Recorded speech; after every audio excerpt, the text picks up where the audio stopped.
Alors cette vidéo va vous expliquer le contenu du logiciel d'analyse financière fait à destination des repreneurs d'entreprise, donc fait par Claude Tricker, auteur du livre Reprendre une entreprise chez Studirama, et lequel logiciel vous trouverez sur le site de claudetricker.fr. Ce fichier Excel nécessite que vous remplissiez les données à la base. Donc vous avez à saisir l'actif, le passif, et également le compte de résultat, et également le tableau, enfin tout ce qui concerne le financement de l'entreprise au travers des emplois et ressources. Alors cela se fait simplement avec les documents que vous remet le cédant, à savoir des liasses fiscales, et ici vous n'aurez plus qu'à compléter année par année donc les différentes cases et en suivant simplement le numéro de chacune des cases que vous trouvez sur l'alias, ici exprimé en termes de 2050 et à droite en termes de 2033, suivant le document que vous avez sous les yeux.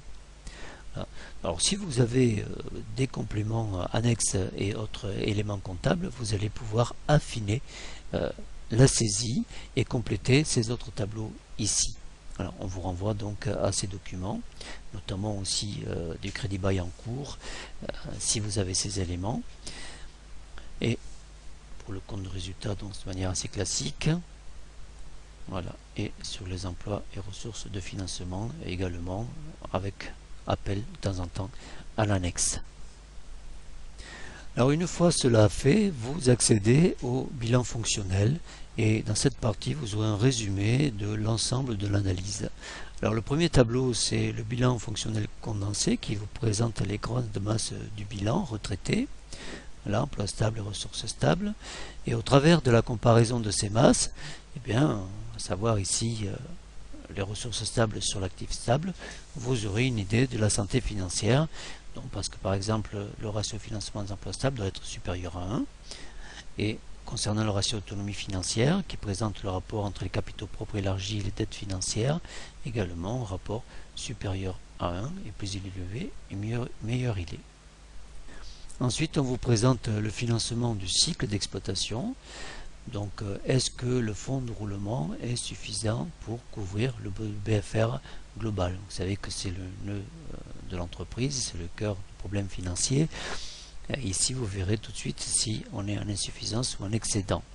Et dans le deuxième tableau, on vous présente l'évolution des composantes du BFR en termes de BFR exploitation, dont uniquement taux d'activité, et de BFR hors exploitation, dont éléments financiers qui ne naissent pas de l'activité en elle-même. Alors, dans l'onglet BFR, on ira plus loin sur l'analyse, notamment sur le financement du cycle d'exploitation, parce qu'on va y intégrer la conséquence sur la trésorerie. Alors, quand on regarde le fonds de roulement et le besoin fonds de roulement, il y aura un excédent ou une insuffisance. Donc, par exemple, pour l'exercice N, on a une insuffisance. Or, la trésorerie fait état d'une trésorerie saine, qui est positive. En fait, ce n'est pas le cas réellement, puisque on a un passif de trésorerie qui lui-même est composé d'effets escomptés non échus, de concours bancaires ou encore de recours à des créances, à des DAI. Et donc on voit qu'on se retrouve en fait à une trésorerie nette qui est négative. Donc ici vous avez comment se compose la trésorerie, ça va vous aider pour comprendre si cette trésorerie est saine au travers d'une activité complète, ou bien s'il a fallu recours à des artifices provisoires ou justement qui se pérennisent pour cacher la situation de la trésorerie. Alors ces tableaux sont complétés par des graphiques qui vous permettront d'avoir une meilleure vue de l'ensemble de l'évolution. Alors de la même façon que nous avons vu tout à l'heure ici l'évolution du BFR, ceci est expliqué aussi avec un graphique.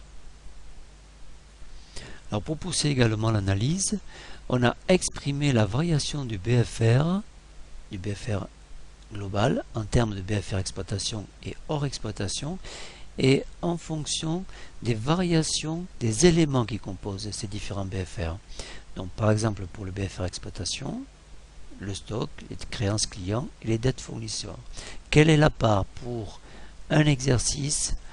Quelle est la part d'augmentation des stocks ou des créances pour la variation de ce BFR? Donc ça vous donnera une idée de comment évolue l'entreprise et quel est l'impact que cela a sur les BFR exploitation ou hors exploitation.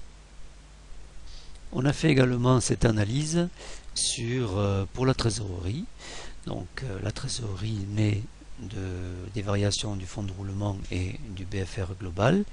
Donc on verra que quelle est la part de l'augmentation, la diminution du fonds de roulement et la variation également du BFR sur la trésorerie qui en résulte.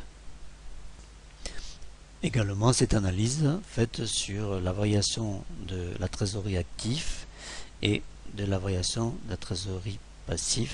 Je vous rappelle que la trésorerie passive, c'est celle où l'on a recours à des artifices pour combler les problèmes de trésorerie, à savoir donc l'escompte d'échéance des faits non échus et les concours bancaires en l'occurrence. Alors nous passons ensuite au solde intermédiaire de gestion, un tableau assez classique et inclus déjà dans les documents fiscaux.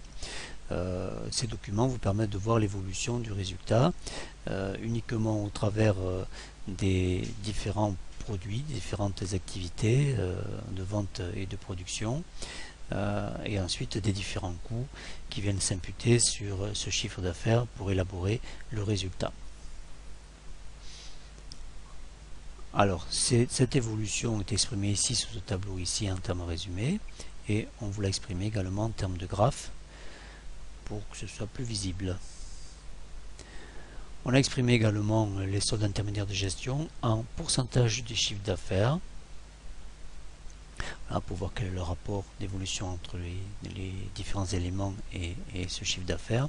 Et on peut le comparer également à une norme si vous avez une référence en termes dans votre activité.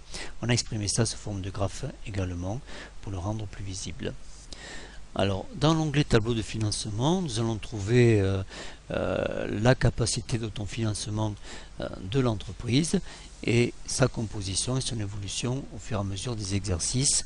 Donc, avec les éléments de résultat net, quelle est la part du résultat dans cette capacité d'autofinancement, quelle est la part des amortissements, des provisions et des reprises sur provisions. Et également sur les éléments d'actifs cédés.